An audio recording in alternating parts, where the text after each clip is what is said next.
सुक्खू अपने खेतों के किनारे खड़ा अपनी पक कर तैयार हो गई गेहूं की फसलों को बड़े प्यार से निहार रहा था।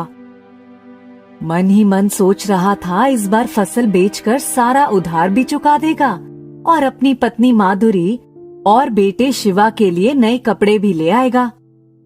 इस बार एक रजाई भी जरूर बनवा लेगा। हर साल जाड़े के दिन बड़ी मुश्किल से एक ही रजाई में काटने पड़ते हैं।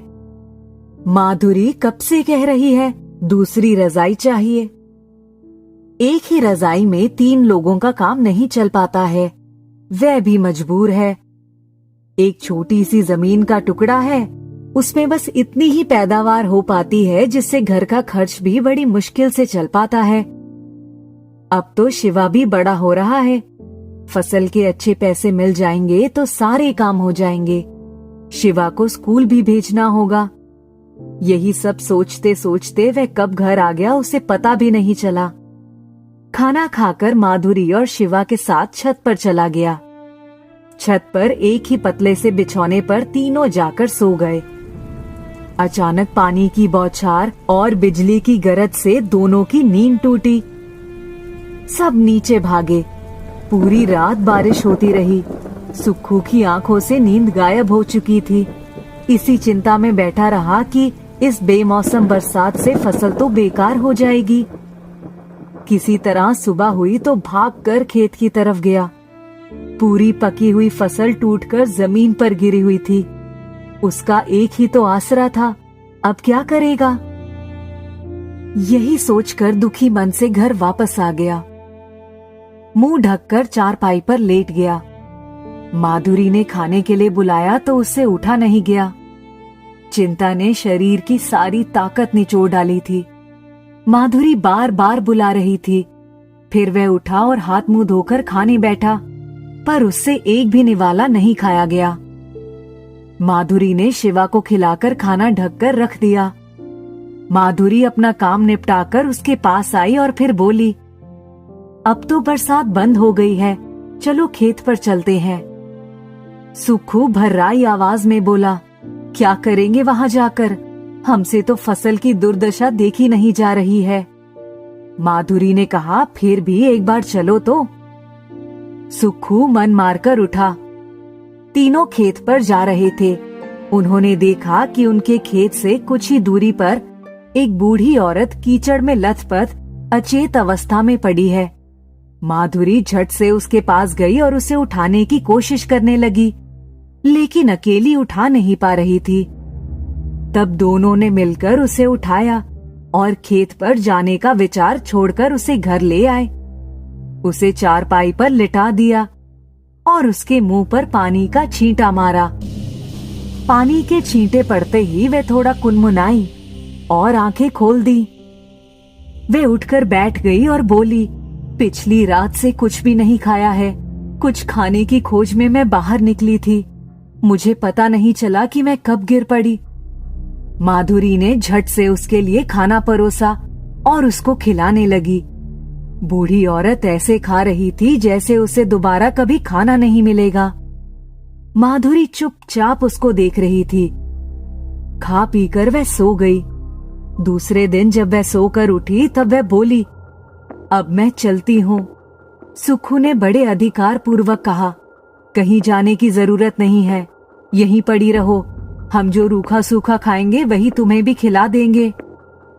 ये कहते हुए वह खेत की तरफ अकेला चला गया। खेत पर जाकर उसने जो कुछ देखा उसे अपनी आंखों पर विश्वास ही नहीं हुआ। पूरी फसल सूखी हुई थी और काटकर किनारे से एक तरफ रखी हुई थी। पूरा खेत साफ सुथरा पड़ा था। उसने चारों तरफ नजर दौड़ाई लेकिन वहां कोई नहीं था, जबकि ये काम करने में कम से कम 5 दिन लग जाते और मजदूर ऊपर से लगाने पड़ते। उसे बड़ा आश्चर्य हुआ। वह सकपकाया हुआ अपने अनाज के दानों को हाथ में लेकर देख रहा था। तभी अचानक उसके सामने तेज रोशनी आई और सफेद वस्त्रों में सजी एक अद्भुत सौंदर्य वाली परी प्रकट हुई। उसने कहा, सुक्खू, मैं तुमसे बहुत प्रसन्न हूँ। तुमने और तुम्हारी पत्नी ने आज मुझे भर पेट भोजन करवाया। कल बरसात की वजह से मेरे खूबसूरत पंख गीले हो गए थे। मैं परी से इंसान के रूप में बदल गई और मेरी सारी जादुई शक्तियां खत्म हो गईं। तुम्हारे घर में रहने के बाद जब थोड़ी गर्मी मिली तो मेरे पंख सूख गए। जैसे ही मैंने खाना खाया मेरी सारी शक्तियां वापस आ गईं।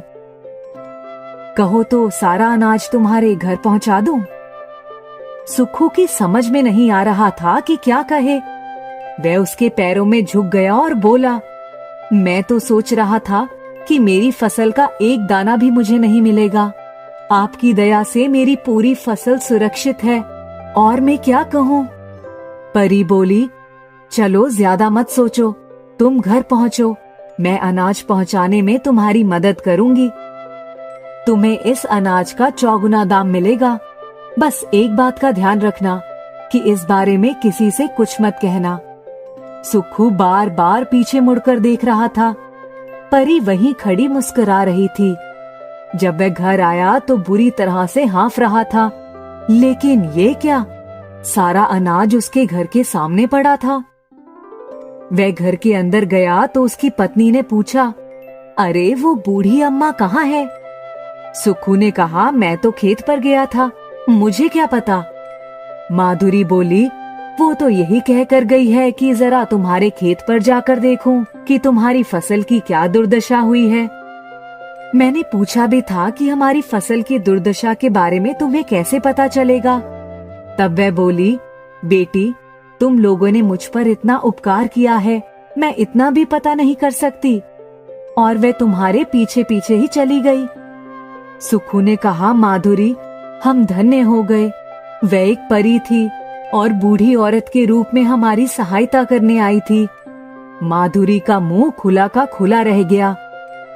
परी के द्वारा दिया गया ये उपहार उनके जीवन को खुशहालियों से भर गया।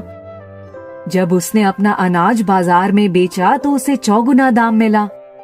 सुक्खू और माधुरी ने निश्चय किया कि आगे से वे अपनी रसोई में जो भी रूखा सूखा बनाएंगे, सबसे पहले किसी दीन दुखी